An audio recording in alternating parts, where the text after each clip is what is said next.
Would you ever believe this cute little top was made entirely from scrap fabric?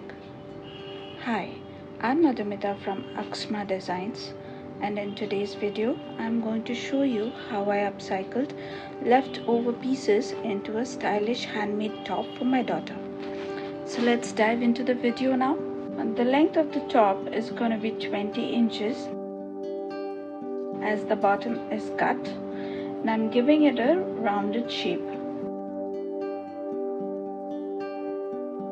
Let's begin by marking a straight line on the top of the fabric.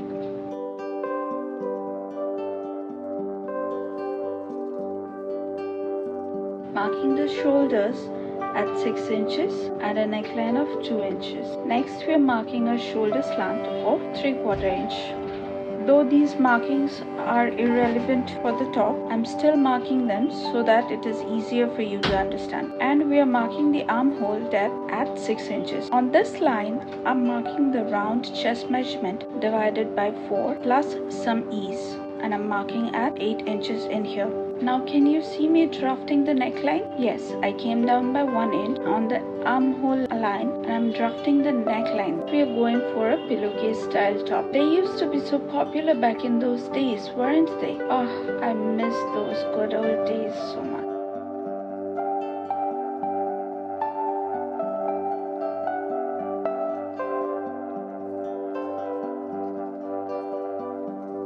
As you can see, we are short of fabric on the sides, so we have to attach some extra fabric there. On turning the fabric around, I discovered this cut, so I thought of cutting this portion off entirely and to add a piece of ruffle there to manage the gap.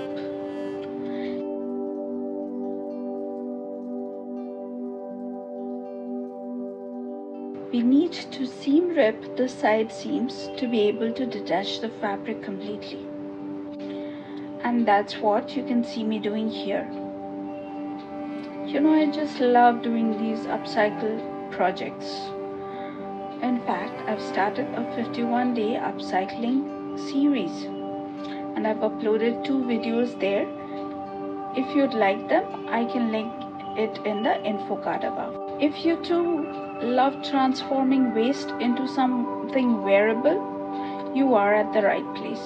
And here I've managed to get a piece of fabric to be attached to one of the sides. Once that's done, we can shape the armholes.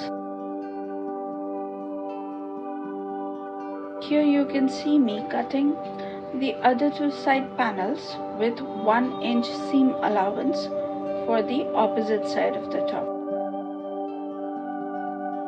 So tell me, do you have a knack of transforming and upcycling things to make the best of scraps? Let me know in the comments below. I would love to read them. Also, can you think of any other ideas that I could have made from this piece of cut dress? I'd love to hear your thoughts about that too. And these strips of fabrics, it will become the straps later. So this cut out piece of fabric is a leftover of something that I had made many years ago, but I had to scrap it. But now I've decided to make the best use of it by making a top for my darling daughter.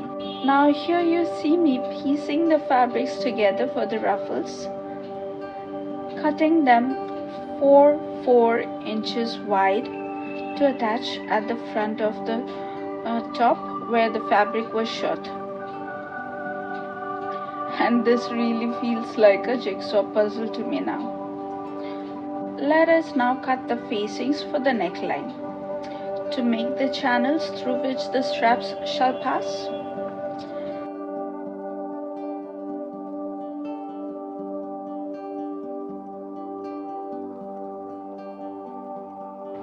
You can see me arranging all the pieces of the puzzle together to check if anything is missing. I was just about to make a dusting rag out of this fabric when this idea just struck me. It's literally fab out of rag. And I used up every bit of fabric I had.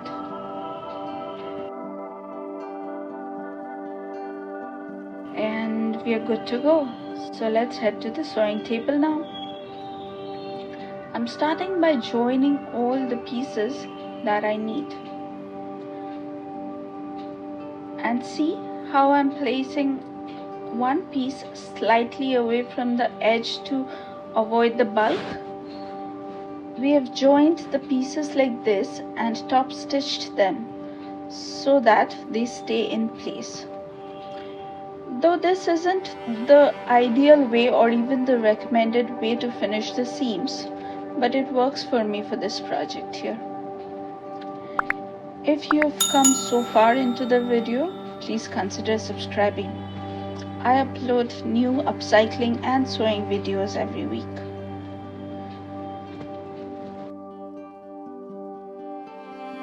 Now I'm cutting a 1 1/4 inch bias tape to finish the armholes properly.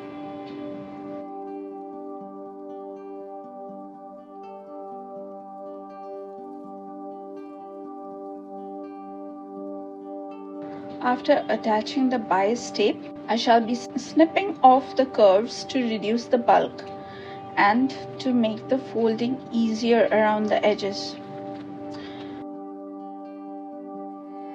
Then finger pressing and double folding and stitching it in place for a neat finish.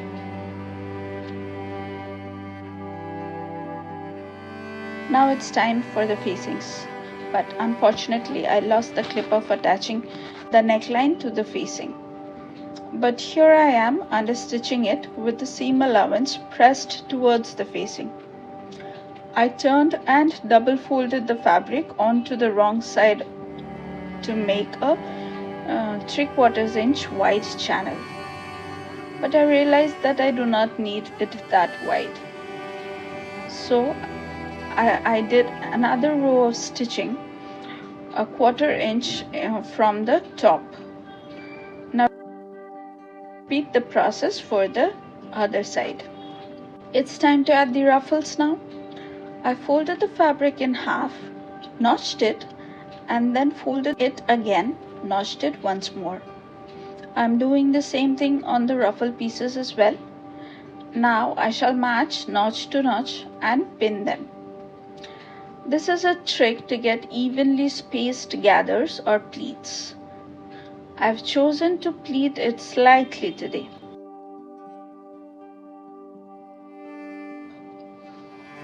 And I'm just eyeballing it and pleating randomly so that the extra fabric fits in evenly.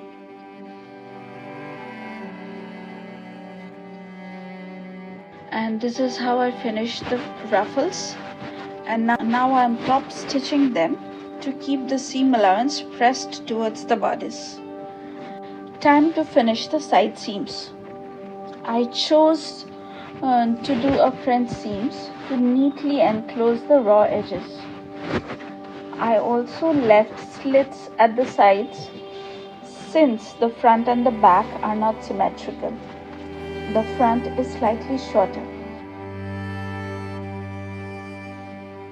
Lastly, I folded the bottom hem, first 1/4 inch and then another 1/4 inch and stitched it down. And now we are almost done. Just the straps are left. To make the straps, I folded the fabric in half and then folded the edges in again, making a 1/4 inch thin strap from a 1 inch wide strip. I had to join a few pieces to get the full length though.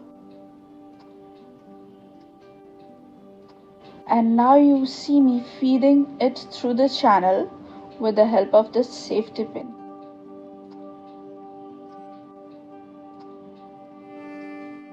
And that's it. We've come to the end of this upcycle video. Let me know how you liked it. Thank you so much for watching. Until next time, take the best care of yourself. Goodbye.